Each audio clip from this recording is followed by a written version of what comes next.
Be ready. 10 seconds to go.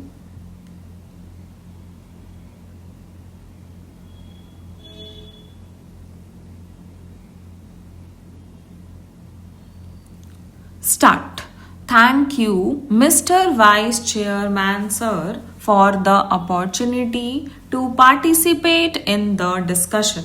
At the very outset, I wish to compliment the Honorable President for very comprehensive and insightful address outlining policy priorities of the government. Sir, by the end of March 2017, the 12th five-year plan will come to an end.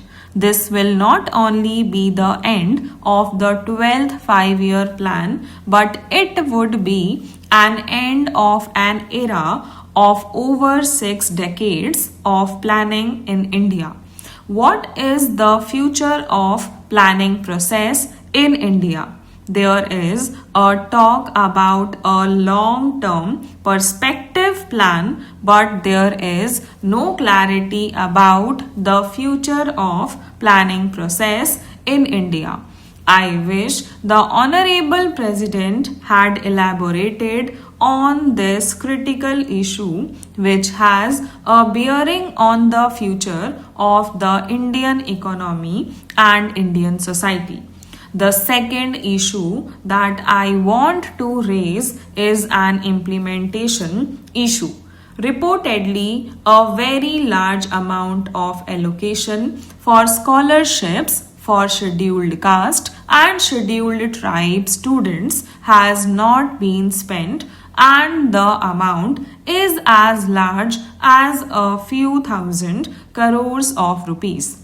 Sir, this is a grave situation which merits immediate and urgent attention. The third issue that I want to point out is the abolishment of scheduled caste sub-plan and the tribal sub-plan. As you are aware, the scheduled caste sub-plan and the tribal sub-plan were established in 1979 and 1975 respectively, linking the allocation for the empowerment of scheduled castes and scheduled tribes in proportion to their share in the population at the national level as well as at the state level.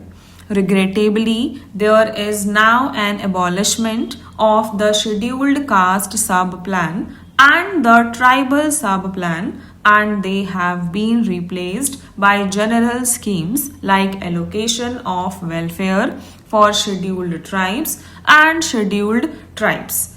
Instead, there should be a transparent, accountable, efficient and effective centrally sponsored scheme, an umbrella scheme for scheduled castes and scheduled tribes, which will continue to link scheduled castes and scheduled tribes allocations to their respective shares in population. Sir, much has been said about demonetization. I have supported demonetization from day one. I am convinced that demonetization entails short-term pain and medium to long-term gains. What has happened, sir, is that the short-term pain has been exaggerated while the long-term gains have been underplayed. Serious objections have been taken. I am not going into all of them, but I want to point out 2 or 3 of them. One of the very serious objections which have been taken is that money has been taken away from the poor people. Actually, what has happened or what is happening is exactly to the contrary. What is actually happening is the redistribution of wealth from the tax evading wealthy and corrupt people to the poor people of our country. This is a Robin Hood kind of a job which the Prime Minister is doing, for which we need to compliment the Prime Minister rather than criticizing him. The second point that I want to make about demonetization is that there is a lot of talk that the total amount of fake currency in our country is only rupees 400 crores. It is being said that if the total amount is only rupees 400 crores and the ratio of fake currency to the total currency is only 0.02%, which is very small, why should we demonetize very large amount of currency which is more than rupees 14.5 lakh crore?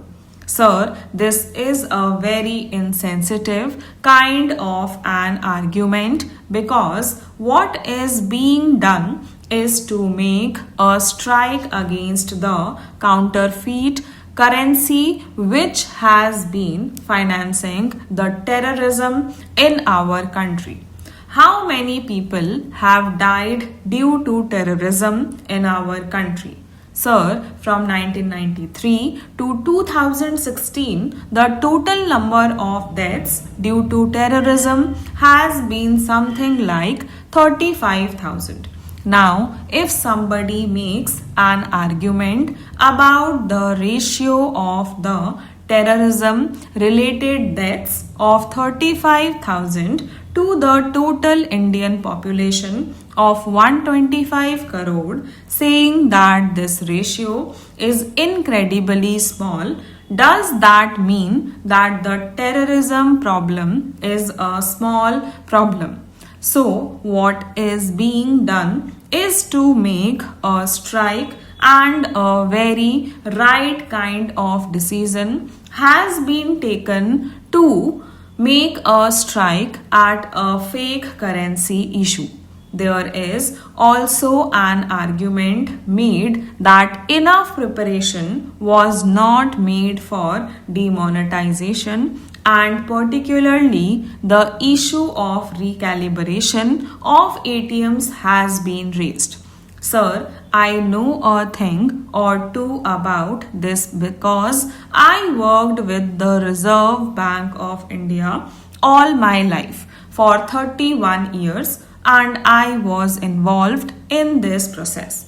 In ATMs, there are three bins, that is 100 rupees, 500 rupees and 1000 rupees bin, and they are highly sensitive to the weight and size. Now, if the government or the Reserve Bank of India had issued instructions to all the commercial banks that you recalibrate all your ATM machines with the new size of 100, 500 and 200 rupee notes, it would have obviously leaked out as to what was the intention of the government. Stop.